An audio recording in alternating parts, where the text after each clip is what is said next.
Bienvenue! Aujourd'hui, on explore ensemble la revue Planète. Ah oui, ce fameux magazine des années 60. Exactement. Réputée pour ses idées, disons, audacieuses, souvent non conventionnelles sur l'avenir, la connaissance, Tout à fait. Et les sources qu'on a là, elles parlent d'une époque de transformation profonde. une grande révolution, c'est le terme employé. Ça toucherait notre conscience, notre biologie, même notre rapport au temps. C'est ça. On va déballer des concepts qui bousculent un peu nos certitudes, je crois. Absolument. En fait, ces textes y proposent une vision où l'humain n'est pas du tout quelque chose de fixe. Plutôt un phénomène en pleine effervescence. Oui, voilà. Ils nous invitent à envisager des changements, mais alors radicaux, que ce soit dans notre psychisme collectif Hmm. ou même dans les mécanismes fondamentaux de la vie. Tout en nous rappelant quand même le poids de notre histoire, de nos instincts. D'accord. Alors, commençons peut-être par cette idée de conscience en mutation. Il y a un physicien, Jean Charron. Ah oui, Charon. Il parlait d'une transition vers une mentalité planétaire. Un passage de l'avoir à l'être, en gros. Et il s'appuyait sur qui déjà? Teilhard de Chardin? Oui, Teilhard qui voyait un psychisme jusque dans les particules élémentaires. Et Jung, bien sûr. Avec l'inconscient collectif. C'est ça. Et l'idée fascinante, c'est qu'il voyait des signes de cette montée de conscience collective un peu partout. Même dans des disciplines comme la physique? Oui, avec la relativité par exemple, qui essaie de détacher l'observation de l'observateur. Ou même en médecine, Ah oui, vous disiez? il notait une augmentation des maladies dites d'inadaptation. Une sorte de signe que la société changeait trop vite, peut-être. D'accord, je vois. C'est une perspective qui suggère que notre perception même de la réalité est en train d'évoluer. Tout à fait. Et cette évolution ne serait pas que psychique, d'après d'autres textes. Non, il y a aussi le volet biologique. Avec Louis Kervran. Ah, Kervran. Là, on entre dans des idées encore plus déroutantes, non? Carrément. Il affirmait observer des transmutations d'éléments au sein même des organismes vivants. Des transmutations, c'est-à-dire. Il donnait l'exemple de poules qui, selon lui, créeraient du calcium à partir de potassium, ou des bactéries transformant le calcium en potassium sur des murs humides. Attendez, des bactéries qui font de l'alchimie sur les murs? C'est un peu ça l'idée, oui. Il allait même jusqu'à suggérer que certaines intoxications à l'oxyde de carbone pourraient venir de l'intérieur, Comment ça? De l'intérieur? par une transformation de l'azote de l'air dans le corps sans source externe de CO. Mais ça remettrait en question les bases de la chimie, hein? Et de la biologie. Complètement. Il parlait d'une énergie spécifique de la vie, capable de faire ça à faible énergie.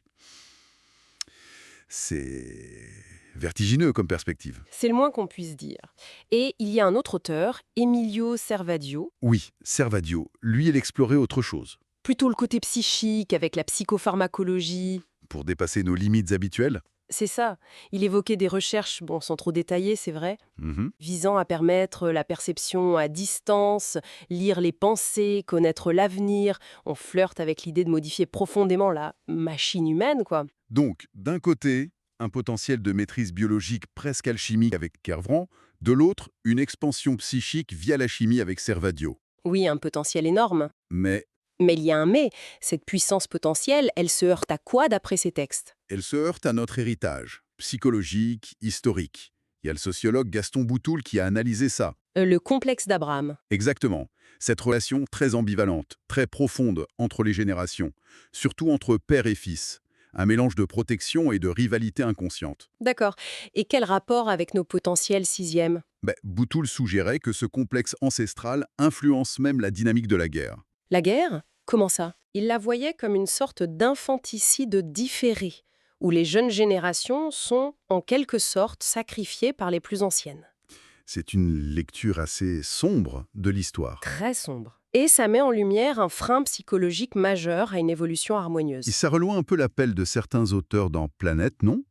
Comme Louis Pauwels, qui citait Robert Jonck. Oui, l'idée de créer un ordre des avocats de l'avenir. C'est quoi exactement cette idée?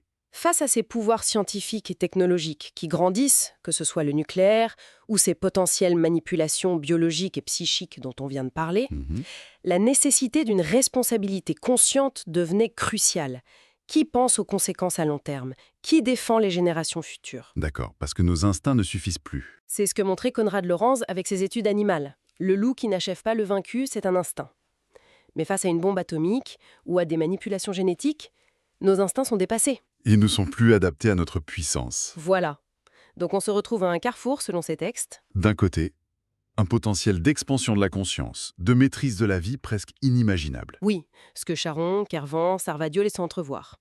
Et de l'autre, ces mécanismes psychologiques profonds, comme le complexe d'Abraham, et nos capacités techniques d'autodestruction. Précisément. L'enjeu serait donc de naviguer cette transition, non plus seulement instinctivement, mais avec une intelligence et une éthique nouvelle. D'où l'idée des avocats de l'avenir pour aider à cette navigation. Exactement. Ces textes de Planète nous laissent donc avec une image assez complexe de l'humanité, finalement. Oui, une espèce en possible mutation qui redécouvre ou crée des potentiels incroyables.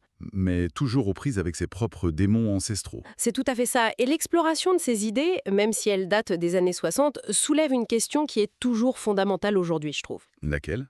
Si notre biologie et notre conscience sont potentiellement si malléables, et si nos pouvoirs deviennent si grands, comment est-ce qu'on définit le progrès? Et sur quelle base choisir l'avenir qu'on souhaite construire? Voilà. C'est la grande question qui reste ouverte.